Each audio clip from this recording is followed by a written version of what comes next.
My name is Laura Smith. I'm with Nixon Peabody. I'm joined by Jeff Skolnick of NBNC, Tim Zarnecki of Verizon, and Kathy Pomponio of Verizon, and together we're representing this application. As noted, we were before this planning board on March 3rd at your previous March meeting, where we discussed the proposal for a 125 monopole tower to be constructed at the corner, essentially, of Lake Ave and County Line Road. The site is located in the town's large lot, single-family residential zoning district, and is permitted by a special permit and site plan approval from this planning board. At the March 3rd meeting, my colleague Bob Bergdorf, he noted that Verizon is able to be located anywhere within the search ring that was presented to the planning board in Exhibit G of our original application. Upon the planning board's request, however, we did look into two additional locations. One is a location H that was shown on a map that was submitted on March 31st submission to the planning board. That's location H was in the southwest corner of the map. It is butting up against that forest area on the border of the agricultural use, as well as Exhibit I, which is essentially mirroring that location on the other side of County Line Road. With the planning board's request to look into it, we did in fact reach back out to the landlord. The landlord declined allowing us to move the leased premises. I'll note, as a baseline, we can't force a landlord to lease to us, so a sheer declining to lease to us is sufficient to rule that out as a possible alternative site. However, I will note that the landlord provided a letter to the planning board explaining his reasoning, which we very much appreciate. Usually we just get no. So it's nice to get the reasoning from the landlord. And as noted in that reasoning from the landlord, the area that is actively farmed agricultural are under private and public conservation restrictions, as well as the realities of a working farm don't make it hospitable to having a cell phone tower back in the trees. So after going again back to the landlord to ask if we could move the sites to the two sites identified by the planning board, we also pushed our RF consultant, who's here, Tim Zarnecki, to confirm that there are no sites located outside the search ring that would work from an RF perspective. He again scrubbed the site from an RF perspective and confirmed that the search area that was presented to the planning board and presented as part of this application is the tightest search area that would meet his RF needs. With that, we presented that information in the March 31st supplement that was provided to the planning board. In the interim between that supplement and tonight's meeting, we asked NBNC to do another scrub of neighboring properties to confirm, although RF said we cannot be one property out of the search ring, the search area, to confirm were there other viable sites from a site acquisition perspective. With that, it was noted that the majority of the properties along Lake Road, along Lake Road are smaller residential properties and are not available for a cell phone tower lease. And then also noted on the map that was presented, I think quite clearly in the March 31st presentation, there's quite a bit of wetlands and creek area around that area. So it's really impeding where a cell phone tower can go within that search area. And then poor Tim, as he'll present, we asked him to check again.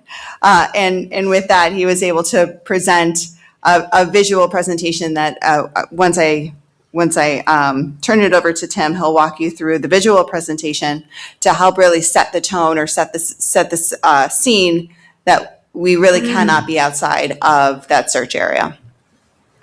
The reason why the search area is so important and why Tim is going to walk you through this presentation is because Verizon is considered a public utility for zoning purposes in New York State.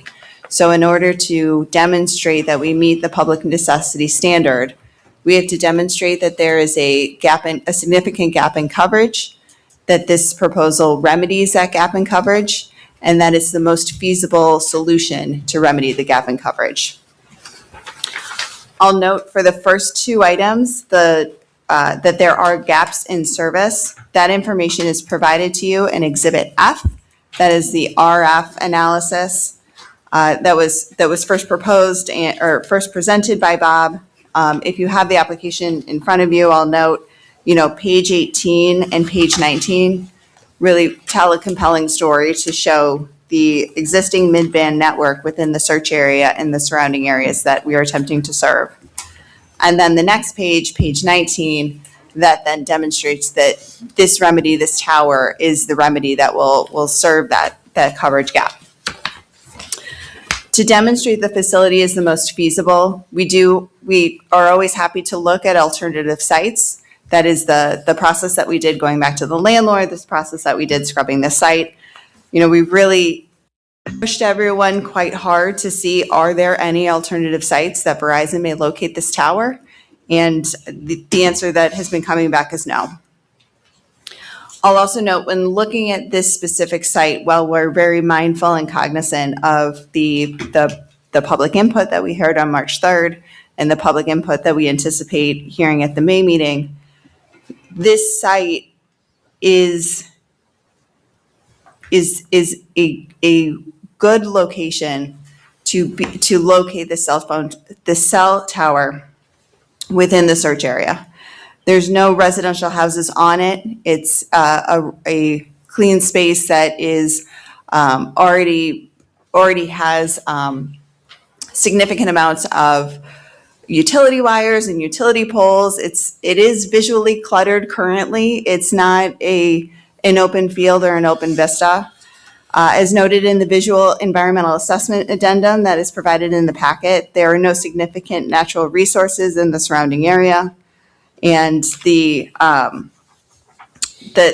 of the tower will be visible from other locations in the search area. So the concept of being able to move the tower to avoid the aesthetic impacts of having a tall tower, cannot be remedied. So we ask the board to consider those, and then I'm going to invite Tim up to give a presentation regarding thank you. And we'll be providing this in a letter to supplement the record. Good evening. My name is Tim Zarnicki. I'm an RF engineer with Verizon Wireless. Just here to explain kind of how a search area works and how we come about them. What happens is we have either propagation studies that we run that show coverage holes, or we have traffic problems that arise where sites are getting overloaded with traffic. They can no longer withstand, the amount of people getting on them. So then we're asked, hey, you need a site. What can you do for us? We take that existing propagations, and we'll get into that, I guess. But we'll take existing propagations and find an area. Where can we go? We'll look at AMSLs, sea levels. We'll look at kind of hills, mountains, whatever's in the area. Where do we need to find and target the area where we're going to get the best coverage to either offload or add service? We'll do that by our propagation studies. We have a tool that we use called ATOL that we dig through. We run these propagation studies, find where we need to go, find out what heights we can do, because AMSL will matter. If we have a 50-foot AMSL for 100-foot, that can make a difference in how far we need to go up on our tower. We'll take that and we'll go into the design of that site. And once we create an area where we know we can go based on those, we'll hand it off to our site acquisition company, say this is a search area. This is where the general area we need to go in based on AMSL and a 125-foot tower. At that point, they scrub the ring, they come back to us with property owners that are interested, not interested, where we can go, and we'll take that, and then now we'll design the site. We'll design the site, say, if we get the 50-foot AMSL, we know we need 75 or 100-foot or 125-foot tower to meet those AMSL plus center lines. Going through those, sorry, let me get organized here with this thought. So we developed the search ring, we added the areas. We don't look at wetlands, we don't look at a lot of stuff. We just look at, I need a site in this area. So unfortunately, Site Act gets caught up with finding the feasible landscapes that we can go into. And when we look through these, we make our design, we try and fit them into our network system and make that work. So in this area, as you can see here, we ended up on the far west side of our search area. We're basing the search area on the coverage of our existing site to the west, which is 4 Mile Creek, and then to the east we have Guinea. If you look at the search area in this, and I think that's up here before here, if you look at our search area, we're basically right in the middle of those two sites. We're focusing on the middle of these two sites. We're trying to find that area, weakest coverage, and where we're getting some traffic. The weak area actually causes a heavier burden on the sites. When it's weaker, you have to work harder. Your phone has to work harder. The site has to work harder to work with each other. So we're looking to fill those holes right in the middle, and you can see we're pretty much in the center of that area. We did look at the extra sites. We had, landlords said no to a couple of them, so we looked at them, but they were rejected or declined at that point anyways. I know we looked at another one that was just to the northeast. Yeah, northeast of our area. Looking at that, we came across and found that it's just not far enough east. It's encroaching on the coverage of our 4 Mile Creek Road. We're not getting what we need out of it. We'll be back for another tower if we go to that northeast site or northwest site. So, we're always looking to stay in the center of where we're covering and going after those areas.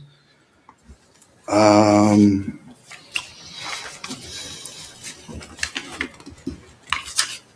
guess we can kind of go into some of the supplemental. If you look at page 4, it kind of shows, this is our propagation study of the two sites, Guinea and 4 Mile Creek. You can see there's our search area basically centrally located between those two sites. We're on the west side of it, so we, definitely went as far west about as we can really go in those. We're open, obviously, for areas we can find, but that's what we had a landlord. That's where we worked. That's what we got. If you go to page 5, or 5's not in here. Page 6 and page 7. This is kind of a unique view of kind of how we look at these things sometimes as well. You can see on page 6. That's coverage from 4 Mile Creek extending across the area. And you can see if we went to the northeast, we'd be really encroaching on that coverage. We wouldn't be getting central area and taking care of both the sites that we need, that we're trying to offload / add coverage onto.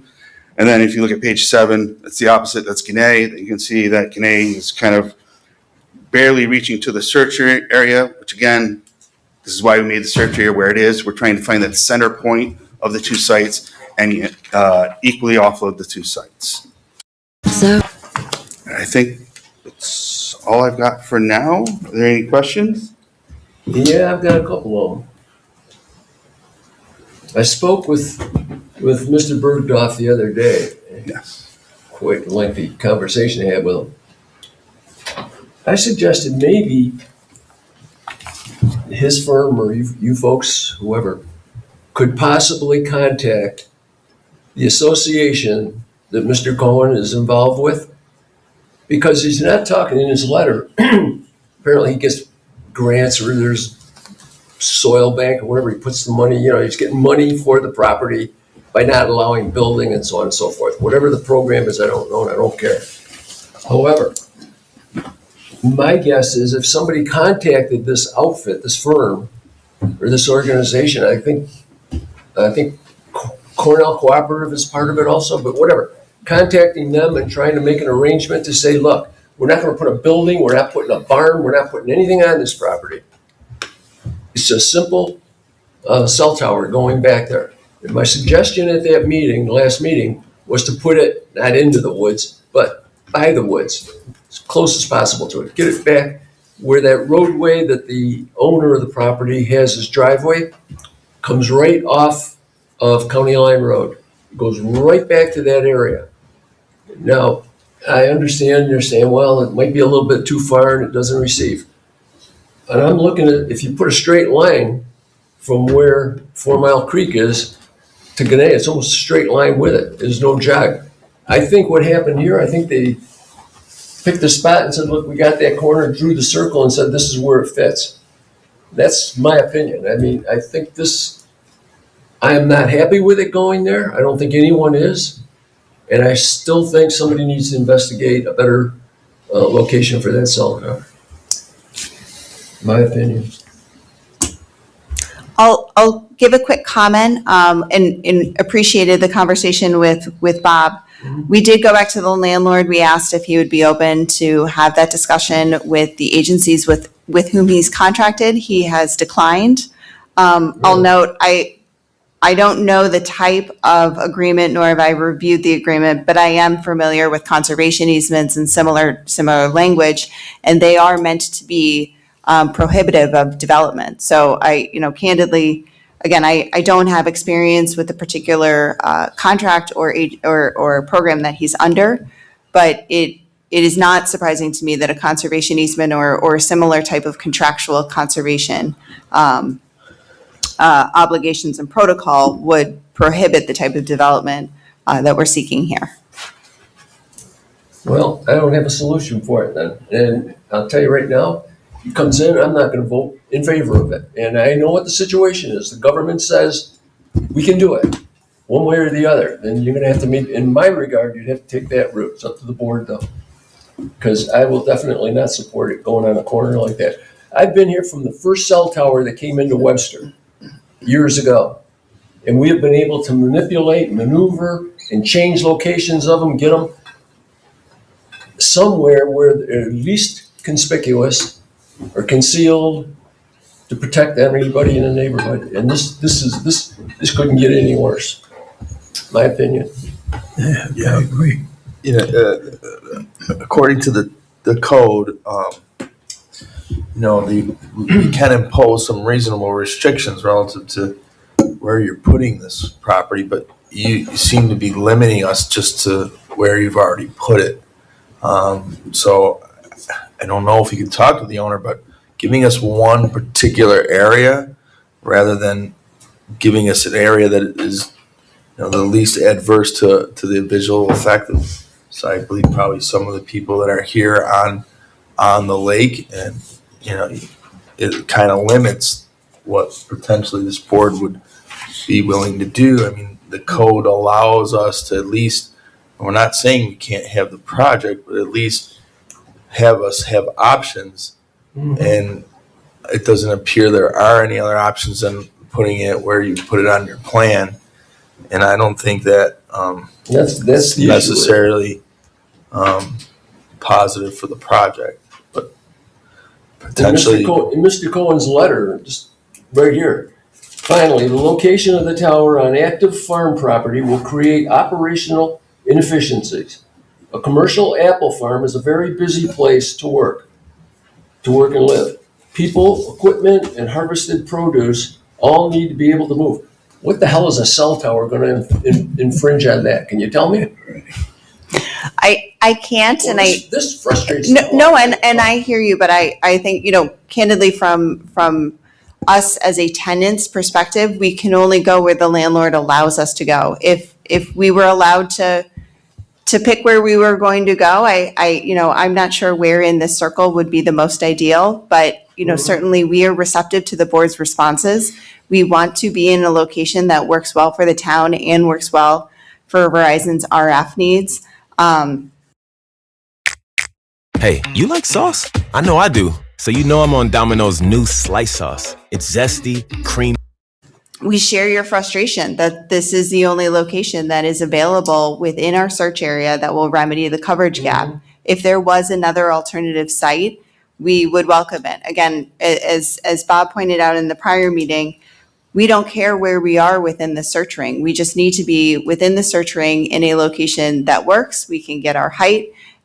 There's no unreasonable delay and no unreasonable cost. We want to be in the search ring. And the other thing, when I spoke with him, I mentioned, by putting it back into that area where I was referring to, he said it might be too far away, would work. I said, I don't know that much about the towers, but maybe you have to get an extra 5 or 10 foot. Because if it's back there, I don't think anybody's going to know 5 or 10 foot higher on a tower. So, and I'm seeing this as the owner of the property. I mean, he'll get the revenue from it, but not willing to cooperate with it. And I have an issue with it. It's a busy road. It is probably one of the most attractive routes through Monroe County along Lake Road. And to see that cell tower there, I'm opposed to it, bottom line. I think the farmer said, well, I'll give you that spot there, and they drew the circle. End of story. I'm done. Okay. And I don't mean to be contrary or to push back, but as Tim described, it's almost a blind choosing of where the search area will be, and it's based solely on the RF coverage. Mm-hmm. If I may ask to pull up that supplemental material, I think 2 pages above, I find very digestible as a non-engineer. Mm-hmm. That's the search area that Verizon is trying to solve. You see the 4 Mile Creek coverage to the west. You see the Gannett coverage to the east. That area in the middle is where the coverage gap is. It is not based on what the parcels look like. And in fact, it is not until after Tim and his team identify where the coverage gap is that the site selection analyst goes out and even asks people. So, I will push back on the concept that we had this site and found a problem to solve. Instead, the process is we locate this or identify the gap in coverage. We identify the appropriate remedy to remedy that gap in coverage. And then we scrub the site to look for potential landlords that would host us in that area. Here, that is the only landlord that was willing to enter into a lease with us. That is the only location the landlord was willing to lease to us on his property. Yeah. I appreciate the concerns or pushbacks or what the landlord should or should not be considering, but candidly, it's his property. He can decide where we're going to go, and to the extent of he's limited us to A. He's provided actually very good reasons to limit us to A when candidly no reasons are needed. We share your frustration that we can't be somewhere else in the site, but there are no alternative sites that are within the search area that will remedy the coverage gap.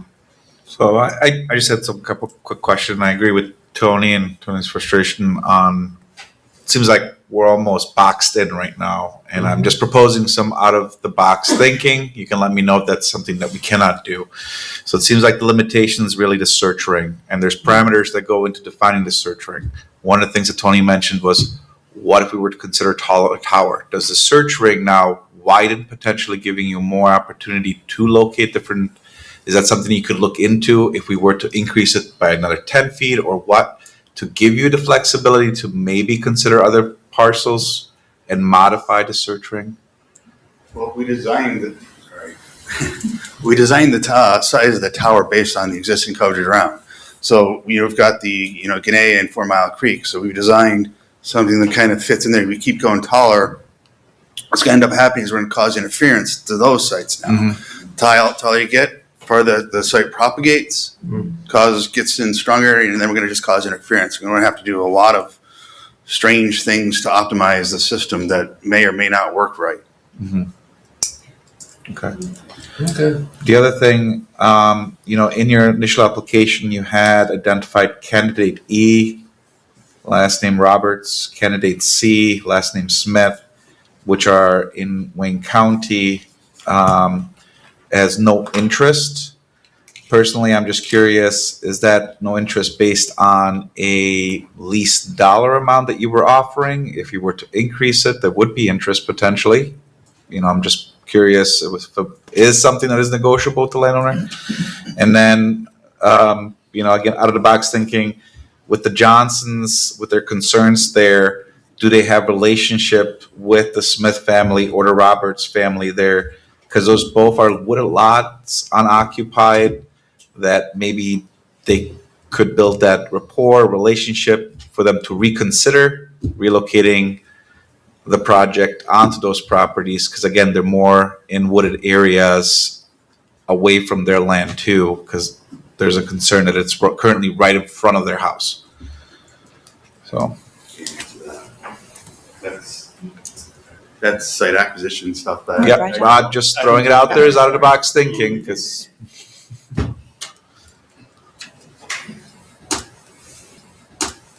Anybody else, any questions or what do you fellas think? So my name's Jeff Skolnick. I'm with Network Building Consulting. We're the real estate consulting. As these guys said, I mean, we don't start our work on the ground until they define an area that we need to be in. We looked at those candidates. There's a lot of ways to talk with a landowner and try to get them on board. None of that. I mean, some people just don't want a cell tower on their property.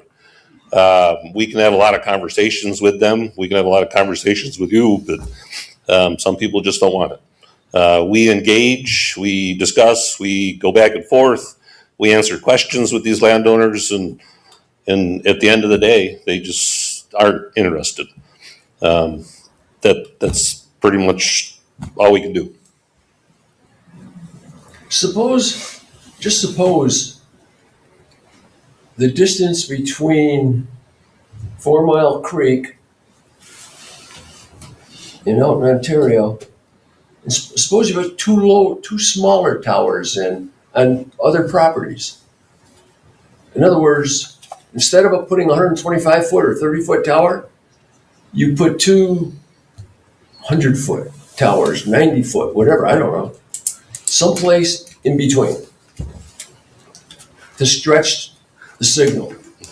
I have no idea what I'm talking about. I'm just, out of the box I'm thinking. looking for a It's out of the solution. box thinking. So what's that? it's out of the box thinking. Yeah, that's what I'm trying to do here. It wouldn't be two towers. What's that? It wouldn't be two towers. By the way this gap is drawn in here, it would be probably 4 to provide that same coverage. Yeah, and I certainly don't want to speak for Tim from an RF perspective, but correctly noted, right? Where we're looking at these towers, it is solving a problem between two towers. So to expand that area or move a tower closer to the towers that we're trying to solve the coverage gap from would bring interference with the neighboring towers. I'll also note, while we do appreciate alternative sites or alternative locations, we are limited to finding solutions without unreasonable costs and unreasonable delay. So to the extent of building 2 towers to solve a solution that, from a technological point of view, having 1 tower in the middle is ideal, we would have to consider that from a cost perspective. I can understand that, and I'm looking at it for the residents in the neighborhood. If I lived there, I wouldn't want it either. So, cost is one thing and aesthetics in the neighborhood is another. And one thing I'll note to the board, we see this time and time and again with planning boards, is discussion about landscaping, or are there ways that we could mitigate the visual impact of the equipment on the ground? We'll note that the tower will be the height that it is, but there are landscaping choices or fencing choices that can be done to help alleviate the visuals on the ground. Please don't come up with a 125-foot phony tree on it. You know, people have asked that in the middle of the field. They say, well, can it be a monopine?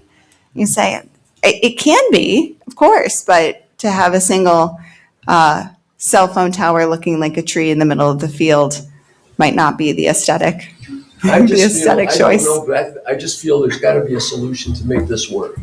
Yeah. In everybody's best interest, so. Hi, I'm Kathy Pomponi. I'm the project manager. I just wanted to kind of tell you, I can appreciate you were here for the first cell phone towers in the town of Webster. Just wanted to explain that back then, I mean, I've been doing this for 33 years, so I was involved with some of that as well.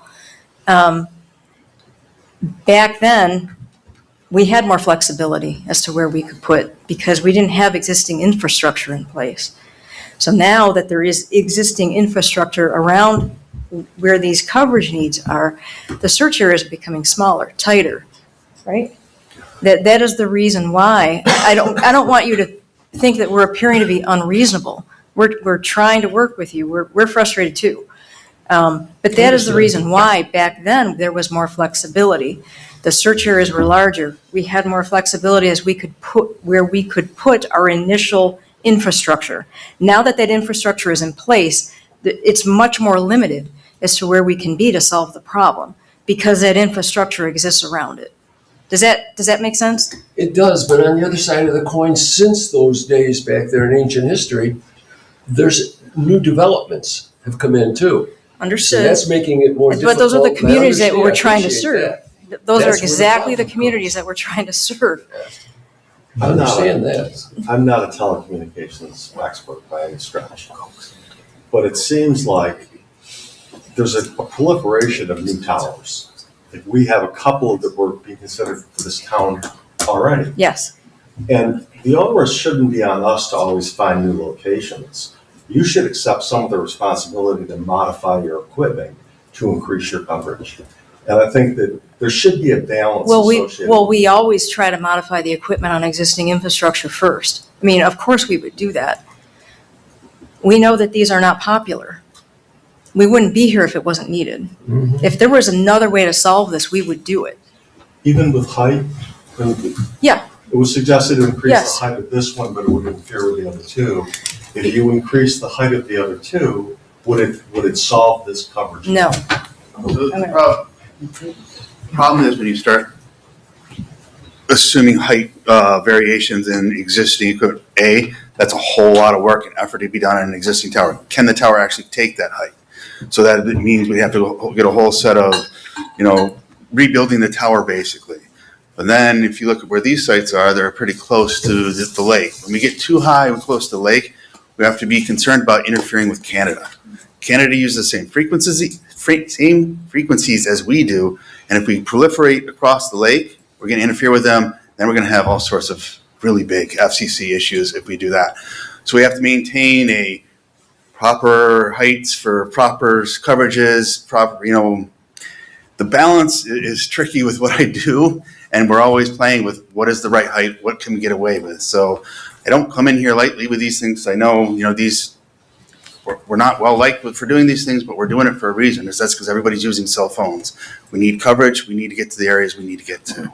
I appreciate the tech discussion. Happy to have it. But the other thing that when I look at this, the circle looks to be idealized. And the location you've picked is on the western edge of that idealized circle. That's what we're given. Can that circle shift? And how much if you shifted that circle a little bit to the east and to the south, would you pick up other additional properties that may be potential for leasing? And how much would you lose in the event?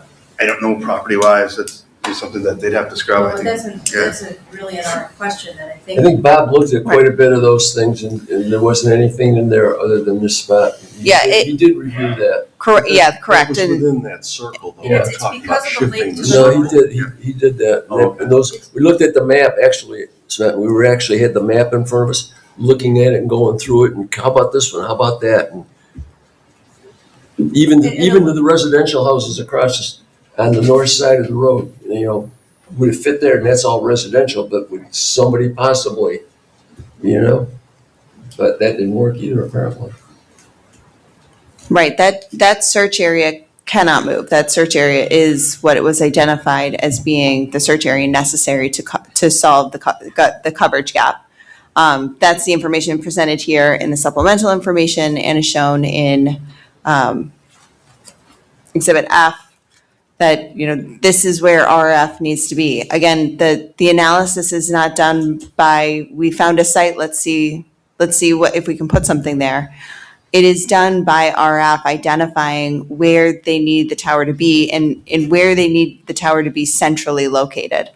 I think in Tim's ideal world, it would be in the middle of County Line Road. That's in the very center of the circle. That's the ideal place to be within the ideal search area. The fact that it is closer to the east, it still works from an RF perspective, but to be further outside that ring, every movement is farther and farther away from being able to remedy the coverage gap that we're seeking to remedy. Just an assumption, just suppose that area was a wetland or a big pond or something there. Where would they put the tower then? We'd probably cancel the ring or wouldn't provide coverage there. Yeah. It'd just be a See, sore what would you spot. do with the tower?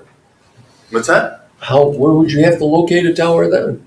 I would probably head south to find something to just, if we needed it. Like, I don't know what I'd do actually in that case. If we had nothing there, It's a hypothetical. this is, always the gamble we get is like, okay, I can't solve it, nothing can go there. Well, what do I do? I don't know. Okay. Well, anyways, I think you need to look at something or relocate it somehow, do whatever. I've mentioned 2 short towers. You say it doesn't work. I don't know. That's beyond me. But anybody?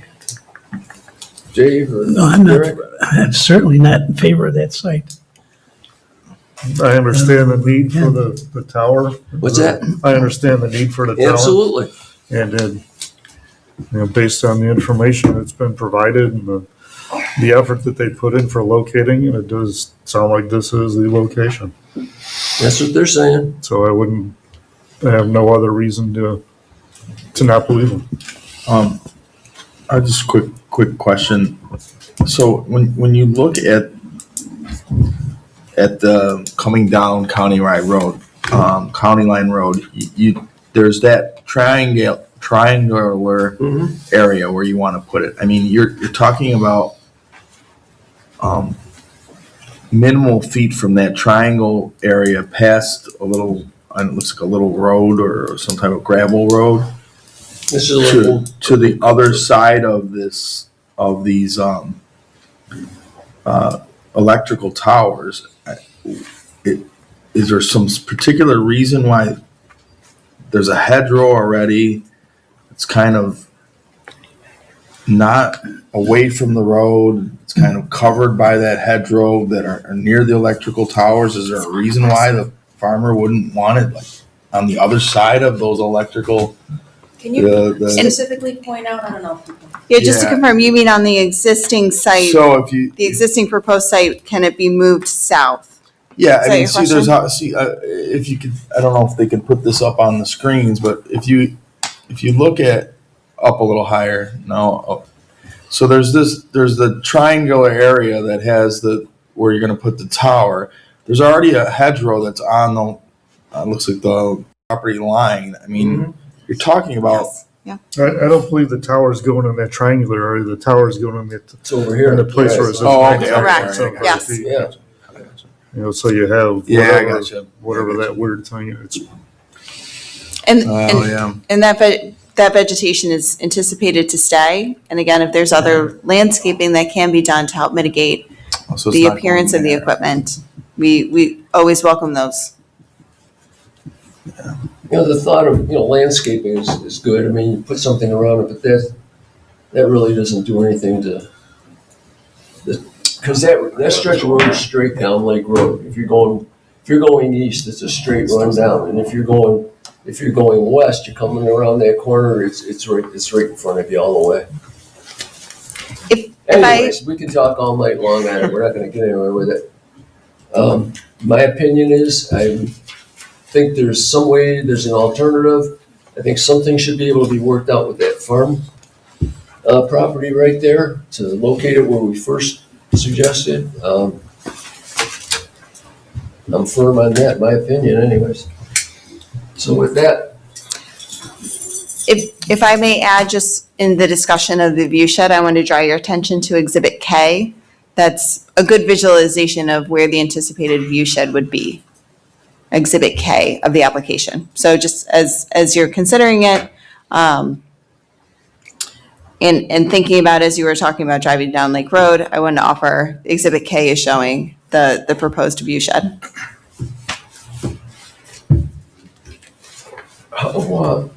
are any of you guys neighbors there? Or you're all neighbors there? You folks are also? So what if they, you know, I'm thinking back, a long time ago, Waste Management, a little off the topic here, obviously. Waste Management came in over on Basket Road, and the neighbors were opposed to them putting the garage and all the trucks and stuff there. And they negotiated a deal with the neighbors. They gave them free pickup or something. You guys ever considered doing that? I'm out of the box, but I think he's referred to like a good neighbor agreement. yeah. Something to accommodate the neighbors? If it had to be there? I don't know, I'm just, That's not something maybe to.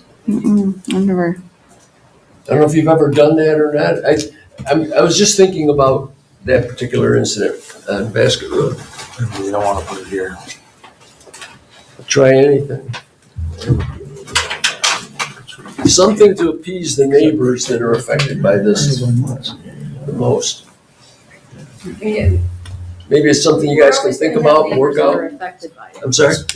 There's always. I can't hear you, gotta use the microphone. Oh, I'm sorry. I'm sorry. No, I'm sorry.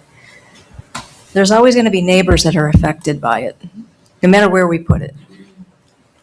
It's just the way it is. It's how this works. Mhm. Okay. Guess not then, all right. Okay, I guess we all just move forward and do what we gotta do at this point. Well, and I'll note to the extent, again, for the board's consideration, that, we are highly regulated by the FCC. Mhm. We are a public utility under New York state law. We are also highly regulated by the Telecommunications Act of 1996. This is a pretty well preempted body of law when it comes to the siting of cell phone towers. We have done this time and time again. We have located the narrowest search area that we could, or the most pinpointed search area that we can be in. We've reviewed whether or not that search area can be expanded. We have scrubbed additional properties to see if there was any other feasible locations. To the extent there is RF data that it can be quite dense. In other municipalities have taken advantage of seeking a consultant of its own. So we do offer, we offer these as notes of, we understand the planning board's hesitation or the planning board's viewpoint of aesthetics and location, but this field is quite crowded by the Telecommunications Act of 1996 through case law regarding the public utility standard. And to the extent it feels boxed in or feels hampered in, candidly it is. It is because of the Telecommunications Act of 1996 and because of the public utility standard. So we would welcome a conversation with the planning board, again, about landscaping, about fences, if there's other mitigation efforts that can be done to help address the aesthetics of the equipment tower at least, or I'm sorry, the equipment facility at least, or again, seeking a review by a professional consultant about the RF data. Can I join the out-of-the-box group here for a minute? You had mentioned about Canada and having to protect infringing on Canadian. Could you elaborate more on what you had to do? What exactly you mean? Well, when you're talking about locating of the cell towers, okay, Do you take into effect, for example, you're going up north to the lake and what kind of mileage or area that the Canadians have and we have the United States? Yes. So the border between the U.S. and Canada is basically considered in the middle of the lake, Lake Ontario. Okay, like it is for the radio, okay. So that's where radio signal waves, that's where we're basically considered stay away, but basically it becomes serving. We don't want to interfere with the Canadian service on the Canadian side of their land mass, actually. But we are regulated by FCC to not go past the actual border in the middle of the lake.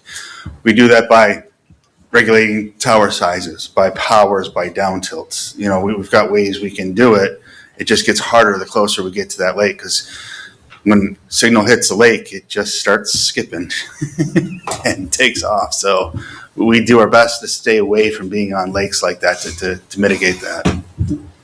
The reason I bring this up, and I'm probably all wrong about it, and if I am, I apologize, but Canada has a series of repeater stations along the northern shore of the lake.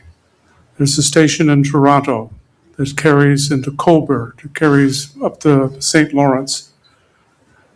It's radio, it has nothing to do with cells.